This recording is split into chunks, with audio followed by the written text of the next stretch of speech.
Hi, class. Welcome to week 10.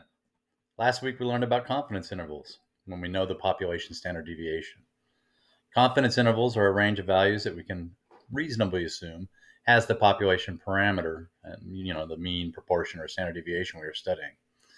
We can use confidence intervals with margin of error to make estimates or predictions about a population. Although there is no guarantee that a particular confidence interval has that parameter, we can be certain that 90, 95, or 99% that the value is going to be in that range of the margin of error. So this margin of error, it's calculated based on what we know and what we assume to be true. So that was last week. This week, we're going to learn about the hypothesis testing. We're finally getting to like the coup de grace of statistics, because every test we run in statistics starts off with coming up with a null hypothesis and an alternate hypothesis to be tested. So we're going to explore significance levels and introduce the concept of this hypothesis test I'm talking about.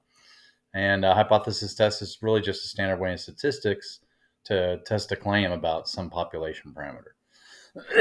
If you want to know with proof whether something in your data is statistically significant and unlikely to have occurred by chance alone, we need to conduct a hypothesis test.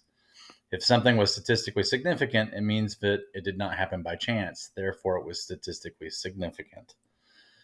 This module will help us determine if things are statistically significant at a level of 0.01, 0.1, or 0.5. These are alpha levels, and it just refers to kind of like what confidence we have in whether or not it's statistically significant or not. Nursing.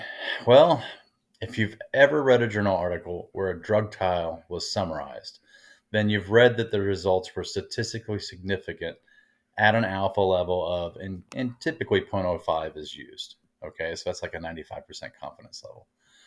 Let's say we want to find out if a new herbal remedy helps prevent the common cold. We can give 30 people in a study that herbal remedy and 30 people a placebo, and say 10 people from the placebo group and 15 from the herbal group develop a cold. Then we conclude that the herbal formula is effective in preventing colds, or do we just attribute it to chance? This is what doing this hypothesis testing will allow us to conclude one way or the other, whether or not those results are statistically significant or whether we're just lost in the noise. And that's it. That's what we're doing this week. So, hey, get ready for it. This is like the first week of real statistics we get to do. So, looking forward to it. And I'll see y'all in seminar later this week. Take care. Bye-bye.